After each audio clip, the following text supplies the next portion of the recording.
जय श्री राम दोस्तों भगवान श्री राम ने स्वयं बताया कि दक्षिणा क्या होती है। भगवान श्री राम और सीता माता जी अपने 14 वर्ष के वनवास के दौरान चित्रकूट में बैठे हुए थे। माता सीता श्री राम जी से पूछती है, स्वामी, कुछ लोग कहते हैं कि जीवन एक संघर्ष है, कुछ अन्य कहते हैं कि जीवन का खेल है और कुछ जीवन को एक उत्सव की संज्ञा देते हैं। इसमें कौन सा सही है? राम जी ने तत्काल बड़े ही धैर्य पूर्वक उत्तर दिया, सीते, जिन्हें गुरु नहीं मिला उनके लिए जीवन एक संघर्ष है, जिन्हें गुरु मिल गया उनका जीवन एक खेल है, और जो लोग गुरु द्वारा बताए गए मार्ग पर चलने लगते हैं मात्र वे ही जीवन का एक उत्सव नाम देने का साहस जुटा पाते हैं। यह उत्तर सुनने के बाद भी माता सीता पूरी तरह से संतुष्ट न थी। स्वामी को इसका आभास हो गया। वे कहने लगे, लो, तुम्हारी इसी संदर्भ में एक कहानी सुनाता हूँ। ध्यान से सुनोगे तो स्वयं ही अपने प्रश्नों का उत्तर पा सकोगी। उन्होंने जो कहानी सुनाई वह इस प्रकार थी। एक बार की बात है कि किसी गुरुकुल में 3 शिष्यों ने अपना अध्ययन संपूर्ण करने पर अपने गुरुजी से यह बात बताने के लिए विनती की कि उन्हें गुरु दक्षिणा में उनसे क्या चाहिए। गुरुजी पहले तो मंद मंद मुस्कुराए और फिर बड़े स्नेहपूर्वक कहने लगे, मुझे तुमसे गुरु दक्षिणा में एक थैला भर सूखी पत्तियां चाहिए, ला सकोगे? वे तीनों मन ही मन बहुत प्रसन्न हुए, क्योंकि उन्हें लगा कि वे बड़ी आसानी से अपने गुरुजी की इच्छा पूरी कर सकेंगे। सूखी पत्तियां तो जंगल में सर्वत्र बिखरी ही रहती हैं। वे उत्साह पूर्वक एक ही स्वर में बोले, जी गुरुजी, जैसी आपकी आज्ञा।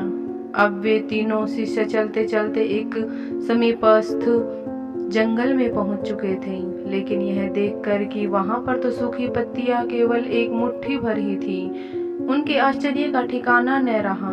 वे सोच में पड़ गए कि आखिर जंगल में कौन सूखी पत्तियां उठा कर ले गया होगा। इतने में ही दूर से आता हुआ एक किसान दिखाई दिया। वे उसके पास पहुंचकर उससे विनम्रता पूर्वक याचना करने लगे कि वह उन्हें केवल एक थैला भर सूखी पत्तियां दे दे। अब सब उस किसान ने उनसे क्षमा याचना करते हुए उन्हें बताया कि वह उनकी मदद नहीं कर सकता, क्योंकि उसने सूखी पत्तियों का ईंधन के रूप में पहले ही उपयोग कर लिया था।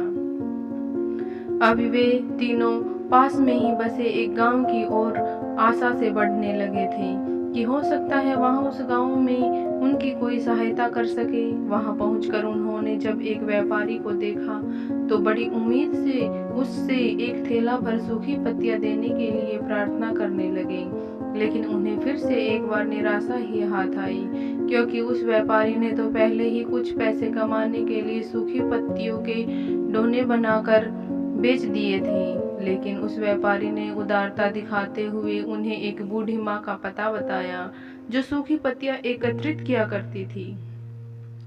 पर भाग्य ने यहाँ पर भी उनका साथ नहीं दिया, क्योंकि वह बूढ़ी माँ तो उन पत्तियों को अलग अलग करके कई प्रकार की औषधियां बनाया करती थी। अब निराश होकर वे तीनों खाली हाथ ही गुरुकुल में लौट आए। गुरुजी ने उन्हें देखते ही स्नेहपूर्वक पूछा, पुत्रों, ले आई गुरु दक्षिणा? तीनों ने सिर झुका लिया। गुरुजी ने दोबारा पूछने जाने पर उनमें से एक शिष्य कहने लगा, गुरुदेव, हम आपकी इच्छा पूरी नहीं कर पाए। हमने सोचा था कि सूखी पत्तियां तो जंगल में सर्वत्र बिखरी ही रहती होंगी, लेकिन बड़े ही आश्चर्य की बात है कि लोग उनका भी कितनी तरह से उपयोग करते हैं। गुरुजी फिर पहले की तरह मुस्कुराते हुए प्रेम पूर्वक बोले, निराश क्यों होते हो? खुश हो जाओ, और यही ज्ञान की सूखी पत्तियां भी व्यर्थ नहीं हुआ करती, बल्कि उनके भी अनेक उपयोग हुआ करते हैं। मुझे गुरु दक्षिणा के रूप में दे दो। तीनों शिष्य गुरुजी को प्रणाम करके खुशी खुशी अपने घर की ओर चले गए। माता सीता श्री राम द्वारा सुनाई गई कहानी एकाग्रचित्त होकर सुन रही थी। अचानक बड़े उत्साह से बोली, स्वामी, अब मुझे अच्छी तरह से समझ आ गया है कि आप क्या कहना चाहते हैं। आपका संकेत वस्तुतः इसी ओर है न कि जब सर्वत्र सुलभ सूखी पत्तियां भी निरर्थक या बेकार नहीं होती, तो फिर हम कैसे किसी भी वस्तु या व्यक्ति को छोटा और महत्वहीन मानकर उसका तिरस्कार कर सकते हैं। चींटी से लेकर हाथी तक और सुई से लेकर तलवार तक सभी का अपना अपना महत्व होता है। राम जी भी तुरंत बोले, हाँ सीते, मेरे कहने का यही तात्पर्य है कि जब भी किसी से मिले तो उसे यथा योग्य मान देने का भरसक प्रयास करें, ताकि आपस में स्नेह, सद्भावना, सहानुभूति एवं सहिष्णुता का विस्तार होता रहे और हमारा जीवन संघर्ष की बजाय उत्सव बन सके। दूसरे यदि जीवन को एक खेल ही माना जाए तो बेहतर यही होगा कि हम निर्विक्षेप, स्वस्थ एवं शांत प्रतियोगिता में ही भाग लें और अपने निष्पादन तथा निर्माण को ऊंचाई के शिखर पर ले जाने का अथक प्रयास करें। अब माता सीता पूरी तरह संतुष्ट थी। अंततः मैं यही कहना चाहती हूँ कि यदि हम मन, वचन और कर्म इन तीनों ही स्तरों पर इस कहानी का मूल्यांकन करें तो यह कहानी खरी ही उतरेगी।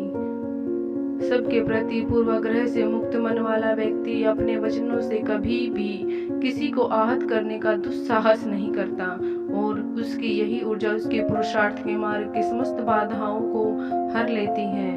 वस्तुतः हमारे जीवन का सबसे बड़ा उत्सव पुरुषार्थ ही होता है, ऐसे विद्वानों का मत है।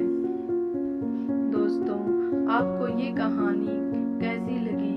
ऐसी ही महत्वपूर्ण जानकारियाँ लेने के लिए हमारे चैनल को लाइक करें, सब्सक्राइब करें। धन्यवाद। आपको कहानी कैसी लगी कमेंट बॉक्स में ज़रूर अपनी राय दें।